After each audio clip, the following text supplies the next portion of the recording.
जिस जनरेशन के बारे में अक्सर कहा जाता है कि ये जनरेशन किसी लायक नहीं है, कुछ नहीं बन पाएगी, इसी जनरेशन ने, इसी जेन जी ने नेपाल में सरकार गिरा दी है। नेपाल के प्रधानमंत्री केपी शर्मा ओली को मजबूर कर दिया है इस्तीफा देने पर। अब वो अलग बात है कि ये प्रोटेस्ट इस हद तक पहुंच गए हैं कि प्रधानमंत्री के घर पर भी आग लगा दी गई है। पार्लियामेंट भी आग की लपटों में घिर चुका है। फाइनेंस मिनिस्टर को तो सड़कों पर निकालकर जूतों से मारा गया प्रोटेस्टर्स के द्वारा। ऐसे में सवाल ये उठता है कि आखिर क्या कारण है इस सब गुस्से के पीछे? क्या सिर्फ सोशल मीडिया बैन करने की वजह से हमें ये सब देखने को मिल रहा है?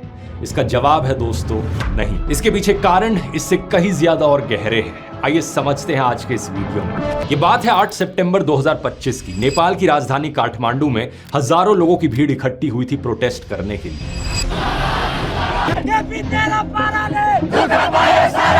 इनमें से ज्यादातर लोग 20-25 साल के नौजवान थे, जिन्हें जेन जी कहा जाता है। किसी ने स्कूल की यूनिफॉर्म पहनी हुई थी तो किसी ने कॉलेज की। इस प्रोटेस्ट को हामी नेपाल नाम के एक एनजीओ ने ऑर्गेनाइज किया था और प्रोटेस्टर्स काठमांडू के बीच मौजूद एक सिंबॉलिक मॉन्यूमेंट माइती घर मंडल से पार्लियामेंट की तरफ मार्च कर रहे थे। ये मार्च लगभग पूरी तरीके से नॉन वायलेंट और पीसफुल था, लेकिन सरकार के द्वारा पुलिस को तैनात किया जाता है प्रोटेस्टर्स को रोकने के लिए, और police water cannon, tear gas और रबर बुलेट्स इस्तेमाल करना शुरू कर देती है। देखते ही देखते पुलिस और प्रोटेस्टर्स के बीच में क्लैश देखने को मिलता है। कुछ प्रोटेस्टर्स पार्लियामेंट कॉम्प्लेक्स के अंदर भी घुस जाते हैं, लेकिन फिर पुलिस जो यहां पर करती है उसे पूरा देश देखकर दंग रह जाता है। पुलिस ओपन फायर कर देती है प्रोटेस्टर्स पर, सीधा लाइव बुलेट से।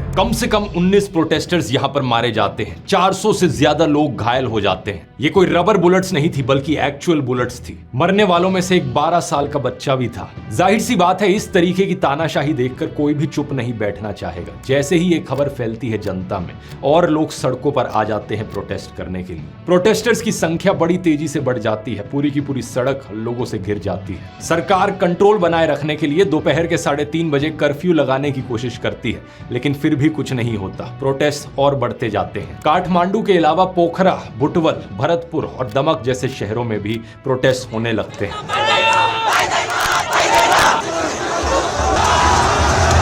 इन प्रोटेस्ट के होने के पीछे एक कारण, जिसकी सबसे ज्यादा बात की गई है मीडिया में, वो है सोशल मीडिया एप्स पर बैन लगाया जाना नेपाल में। असलियत में दोस्तों ये एक कारण जरूर है, लेकिन इससे बड़े कहीं ज्यादा और कारण है, जैसे कि करप्शन, सरकार की मिस गवर्नेंस, बढ़ती बेरोजगारी और सरकार में बैठे मंत्रियों का नेपोटिज्म। इन सब की आगे बात करते हैं, लेकिन पहले सोशल मीडिया वाले पॉइंट पर आए तो नवंबर 2023 में सोशल मीडिया कंपनीज को ministry of communication and information technology के पास मैंडेटरी रजिस्ट्रेशन कराने और लोकल प्रेजेंस एस्टैब्लिश करने को कहा गया था। नेपाल की सरकार ने कहा था कि ये hate speech, fake news, fraud और बाकी क्राइम को रोकने के लिए जरूरी है, इसलिए हम ऐसा कर रहे हैं। सरकार ने इस चीज को लेकर 5 पब्लिक नोटिस भी दिए बाद में, लेकिन 5 सोशल मीडिया प्लेटफॉर्म्स को छोड़कर किसी बड़े प्लेटफॉर्म ने रजिस्ट्रेशन नहीं करा।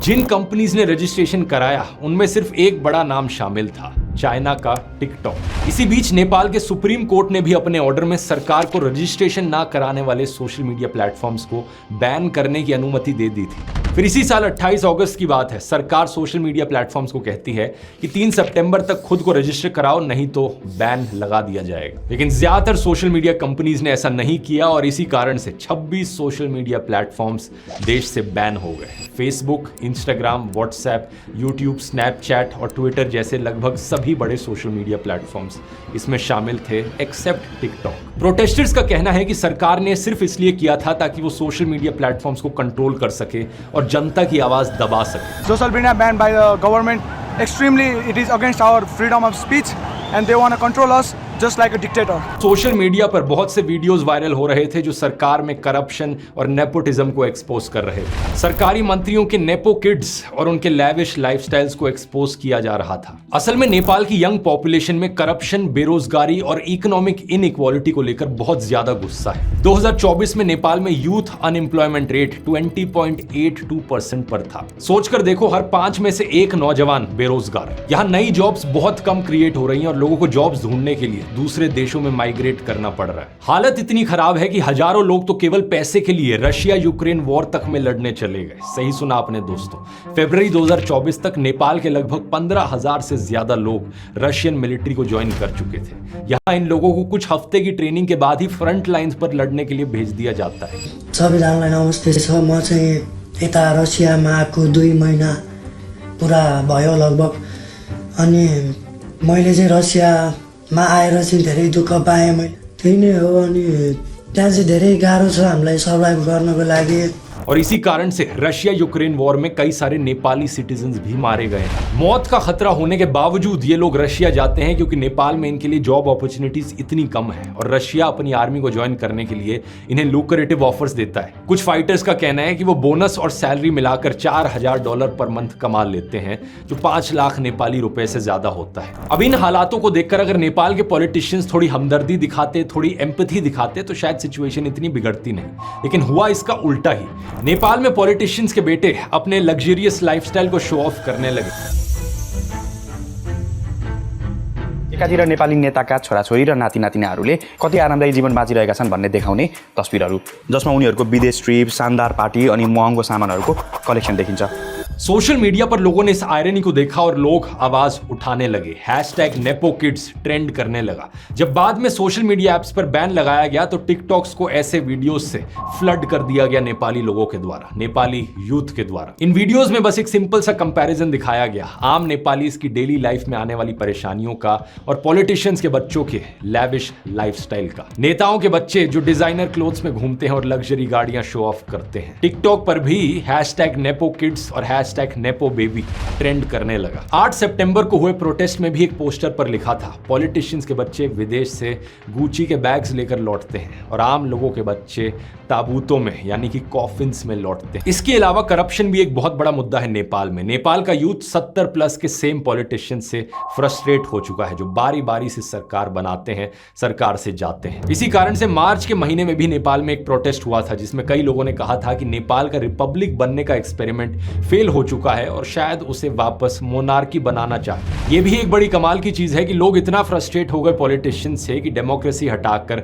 वापस मोनार्की बनाने की बात करने लगे। असल में बात क्या है दोस्तों कि साल 2008 से पहले नेपाल का देश एक मोनार्की था, यानी कि सारी पावर जनता के द्वारा चुने गए किसी पॉलिटिशियन के पास नहीं थी, बल्कि एक राजा के पास थी। इनका आखिरी राजा किंग ज्ञानेंद्र। इनको सत्ता से हटाने के लिए 2 बड़े मूवमेंट्स हुए थे। एक था 2006 का लोकतंत्र आंदोलन और दूसरी थी बहुत सालों से चल रही माओइस्ट इंसर्जेंसी। 28 मई 2008 को ऑफिशियली मोनार्की को अबॉलिश फेडरल डेमोक्रेटिक रिपब्लिक बन जाता है। We believe that all of us will work hard together to make the dream of new Nepal come true। तब से लेकर आज तक 17 साल बीत चुके हैं और इन 17 सालों की डेमोक्रेसी में 13 बार नेपाल की सरकार बदल चुकी है। कभी केपी शर्मा ओली प्रधानमंत्री बनते तो कभी पुष्प कमल दाहाल तो कभी शेर बहादुर देउवा। इन्हीं 2-4 पॉलिटिशियंस के बीच में पावर रोटेट करती रहती, गठबंधन बनते और कुछ महीनों बाद ही टूट जाते। नेपाल में 2 डोमिनेंट पॉलिटिकल फोर्सेज हैं, नेपाली कांग्रेस और नेपाली कम्युनिस्ट। नेपाली कम्युनिस्ट की 2 मेजर पार्टीज हैं, कम्युनिस्ट पार्टी ऑफ नेपाल,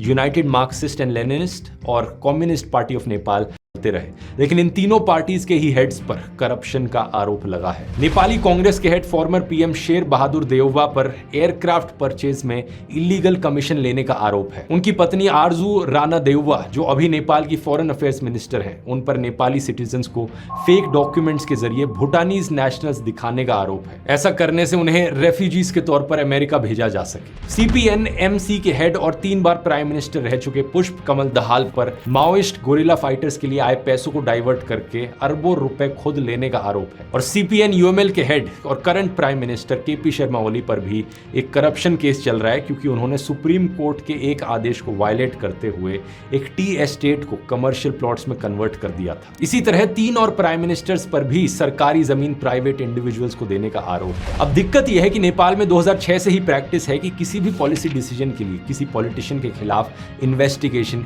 नहीं की जाएगी। ये प्रैक्टिस करप्ट पॉलिटिशियंस को किसी भी एक्शन से इम्यूनिटी प्रोवाइड करती है, जिससे करप्शन बहुत ज्यादा हो गया है। और अब इमेजिन करो दोस्तों, इस इनइक्वालिटी, अनएम्प्लॉयमेंट, करप्शन और नेपोटिज्म के बीच अचानक से अगर सरकार सोशल मीडिया पर भी बैन लगा दे तो लोगों के अंदर जो फ्रस्ट्रेशन थी और गुस्सा था वो बिल्कुल टिपिंग पॉइंट पर पहुंच चुका था, और इस बैन के बाद तो वो गुस्सा पूरी तरीके से एक्सप्लोड कर गया। असल में बात क्या है कि सोशल मीडिया ऐप्स पर बैन लगाने से नेपाल में एम्प्लॉयमेंट के जो थोड़े बहुत जरिए भी बचे थे वो भी खतरे में आ गए। नेपाल की इकोनॉमी में टूरिज्म एक बहुत बड़ा रोल प्ले करता है, जो आउटरीच और बुकिंग्स के लिए सोशल मीडिया पर बहुत डिपेंडेंट है। इस बैन ने इस टूरिज्म इंडस्ट्री को पूरी तरीके से डिसरप्ट कर दिया। इसके अलावा लाखों नेपाली फैमिलीज भी इंपैक्ट हुई, जो ऑनलाइन मैसेजिंग एप्स का इस्तेमाल करती थी विदेश में काम करने वाले अपने फैमिली मेंबर से कॉन्टैक्ट करने के लिए। एक एस्टिमेट के अनुसार जॉब्स और स्टडी के लिए लगभग 70 लाख से ज्यादा नेपाली बाहरी देशों में रहते हैं। इन चीजों ने दोस्तों इस प्रोटेस्ट को और ज्यादा फ्यूल कर दिया। और फिर जब लोग दोस्तों पीसफुली सड़कों पर उतरे प्रोटेस्ट करने के लिए, तो नेपाल की सरकार ऐसे रिएक्ट करती है जैसे ही कोई अथॉरिटेरियन सरकार हो। प्रोटेस्ट भी नहीं करने देना, पुलिस को उतारो और लोगों पर गोलियां चलानी शुरू कर दो। सरकार अपने बैन को डिफेंड करने के लिए वही नेशनलिज्म का पुराना आर्ग्यूमेंट का सहारा भी लेती है, जो अक्सर सरकारें अपने खिलाफ क्रिटिसिज्म को दबाने के लिए करती हैं। प्रधानमंत्री कहते हैं कि वो एरोगेंस के खिलाफ है, कुछ ऐसा स्वीकार नहीं करेंगे जिससे देश कमजोर हो जाए।